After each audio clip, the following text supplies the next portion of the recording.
why the children were using the facility. I'm thinking you're kind of hoping that it's preventive care, so an annual checkup for your child every year. I don't think I did that. I mean, I did the immunization round, and then until they were sick, I didn't think every year to have a regular checkup. So I'm wondering, does your survey indicate why they went to the health facility, whether it was preventive or because it was related to some illness that they were experiencing? No, it does not say that. But one thing that I account for age of the child, and there is a different numbers of visits according to the age. And the baseline group, as you have said, is between 0 and 2, which is the age immunization. Right, so I'm comparing even if the case that maybe these groups, they don't tend to go to the doctor to a simple checkout after the postnatal checkup. Because I'm talking about visiting at least once.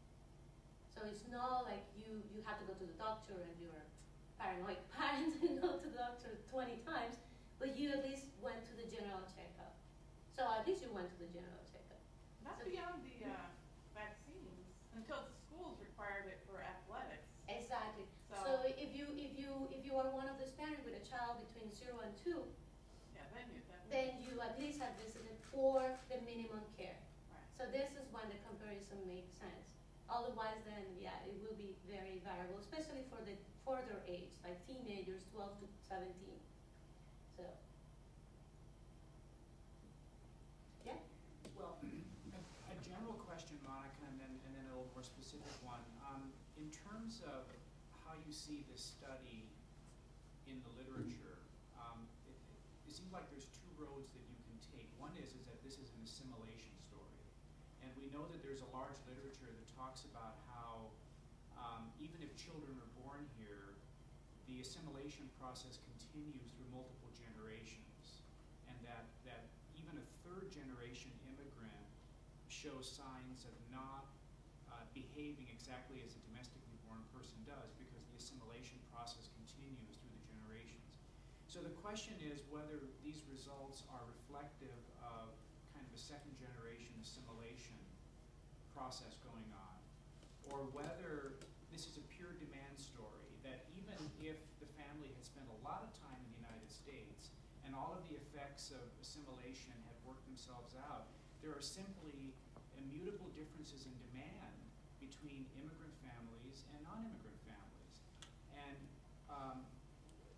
can you comment on that? I mean, which avenue do you see the study going down? Well, I'm going down the trying to identify those two by including something that I didn't say, but I know you were going to bring it up.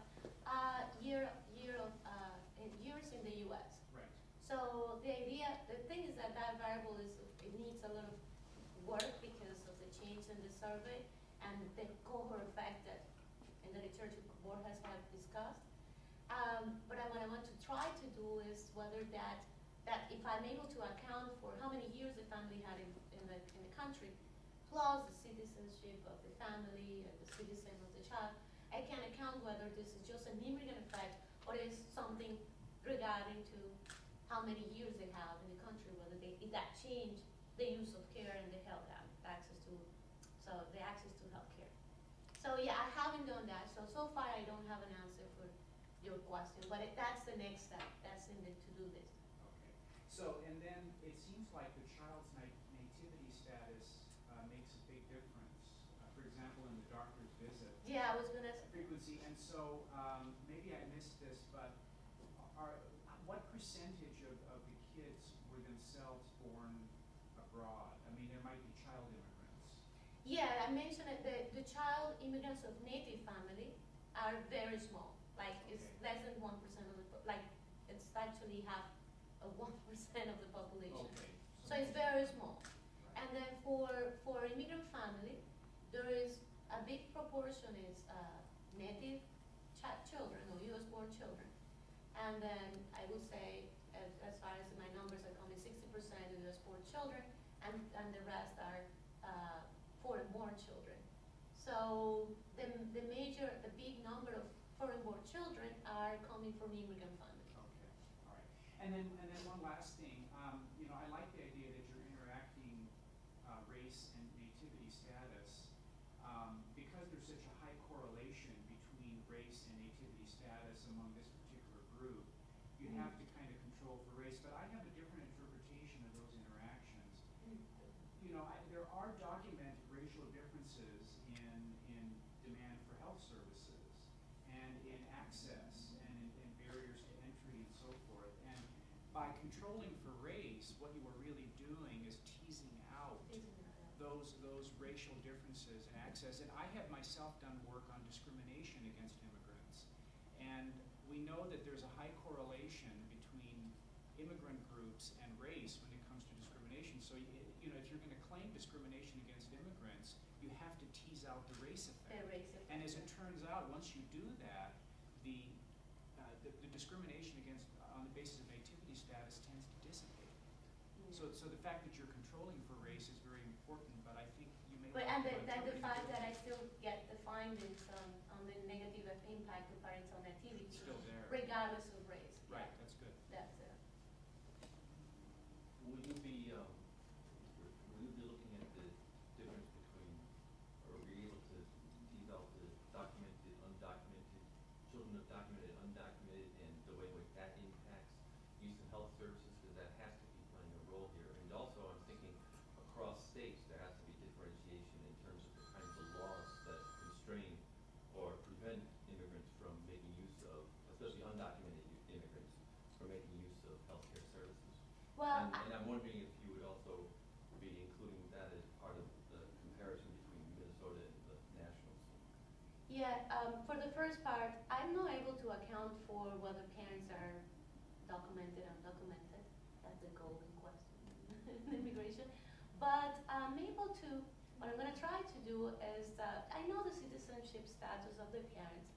So in some way, if I'm able to now narrow the group to no citizen parents and no citizen children, then I can at least approximate and say, well, this group is probably the biggest group the group with a bigger participation of presence of undocumented immigrants.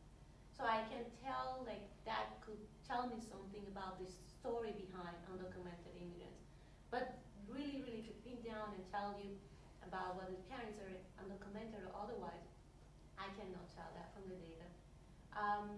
Then for the second question, my first stage of the research is going to be on the US, given that the data doesn't provide you given the confidentiality of the data, doesn't allow you to control for state-specific characteristics.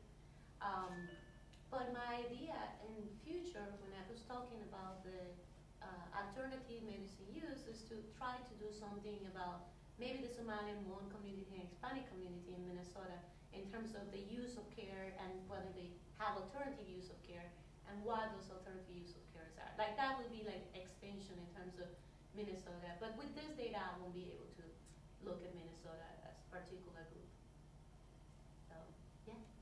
Monica, I know the big effort that the hospital has been doing during these years trying to teach all races about health and everything.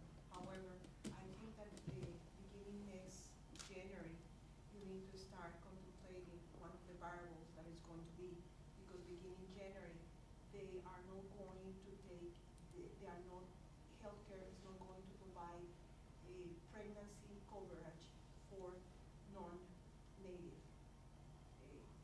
Oh, you mean the parent prenatal? For Yeah. undocumented. Okay. So that is really when it is going to start affecting this. Yeah, well, for my data, no, because I have data until 2010, but that's a very interesting new research that I should do.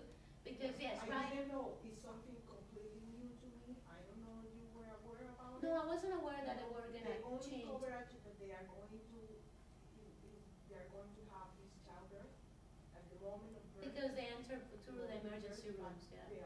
They are going to stop coverage. of Yeah. pregnancy. No, I didn't that know is they were going gonna to be start. a huge impact. Yeah, definitely, because right now, undocumented and any group, immigrant group, has access to health through emergency room, the MACTAC, and the prenatal care, prenatal and childbirth care. So that's are the only two ways if we want to separate undocumented immigrants have some access to health. So that's very interesting. That's probably for a future research because the change hasn't been done. So for my data, this would be 2010, which is really 2009 to 2010. But for the future, yeah, that would be very interesting to look at. Another If effort that it's- the hospital, the healthcare, at least here in San Cloud, they start doing, they start outreaching all the groups from different races, outreaching them and teach them about prenatal care and childbirth, after the child is born or the care for the baby, because they feel so frustrated because during the last years, they have been appointing all these families to come to the hospital for those, that kind of sessions, and they never goes. But now they are going where the people is, where the people are, so they start bringing all this literature.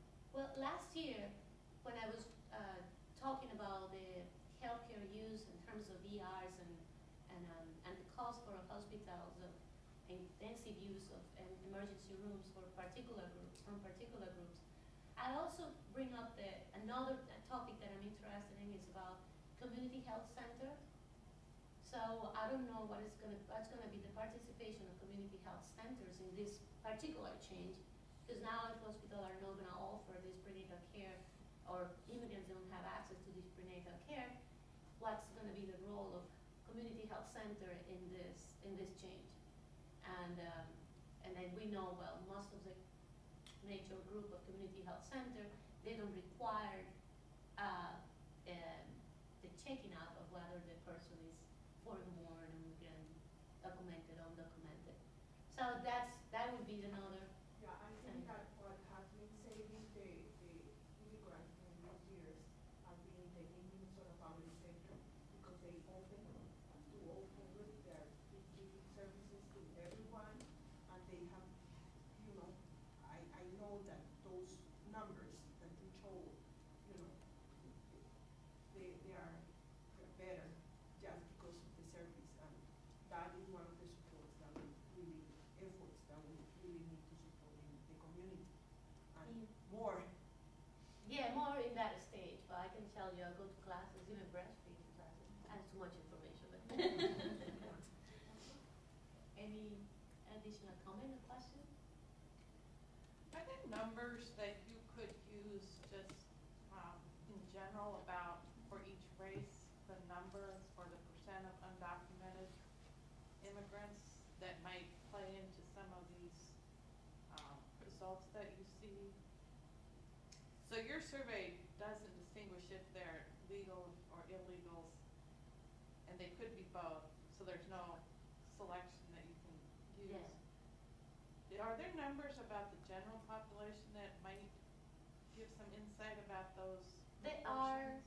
They are approximate numbers, but the problem is I'm coming from a survey, so the numbers are coming from another estimated population, not necessarily match this one, so it will be like, it will be a way to maybe say the number in front of the TV if you are a policymaker, but in the research it won't be serious if I try to do that, because this survey has a weighting system, and then if I include these proportions, then they may end up having very mixed results that are not really statistically significant, because that's actually not the same population. So I was wondering not to include in the regression, but just as a comparison after the fact. That's what I'm going to say. So what people do, people that want to talk about undocumented immigrants, what they normally do is they talk about Hispanic, and they say, well, this is a bigger group according to all the estimates in the country that has undocumented immigrants. So let's look at this group, and then from there make an analysis and extrapolation that whatever is happening inside this immigrant Hispanic group could be a conclusion about the undocumented immigrants in the U.S. So that's more or less what people, that's the walk that people walk when they try to talk about undocumented immigrants in general results. So yeah, I wouldn't include it in the regression, but just as you see the race factor varying, I wonder what kind of relationship is related would to have how many undocumented immigrants are in each group. Right. And it is. It's Hispanic have the worst outcome, and Hispanic have the largest proportion of undocumented immigrants in the group. Yeah, it's true. Yeah. I'd like to just formally end the talk, Okay. because I have to myself run to class at 9 o'clock, and I'm sure others do, but I would like to welcome you to sort of continue the conversation, and if you want to continue the Q&A, we could continue with the Q&A, I just have to leave. And face to face. But if other people have to leave, don't feel uncomfortable about leaving, we understand why I have to leave, given our schedules. I wanted to acknowledge, by the way, I noticed at least 3 people, Eddie Tripp with Create Community, Brandon Ciel with Hands Across the World, Eunice is also with Create Community, no longer? Okay. I'm with the Council on Asia Pacific and Oh, okay. Consultants. Formerly you Oh. were with Create Community, What? or you still are? What? Were, okay. And Eunice? Yeah. And maybe other people are from community organizations, but part of our goal of our faculty research group is to be a research group that is not only involving academics and students, but actively bringing in and involving people who are, as it were, stakeholders in the immigrant issues in St. Cloud and Minnesota in general. So we welcome you, and we hope to have you participate in future colloquiums, but also in our upcoming April 9th and April 10th Global Goals Local Conference on social conditions of immigrants in Minnesota. So keep an eye out for that. I'll be putting out a lot of publicity about that event coming up next spring. And thank you very much. This has been a very, thank you, Monica, for the talk. Thank you. Thank you for coming. Dean Thank Bodvarsson. you. Any other question, one-to-one? By the way, I have a student who's gonna do, has a research on insurance premiums. So if you want to be the third member of the committee,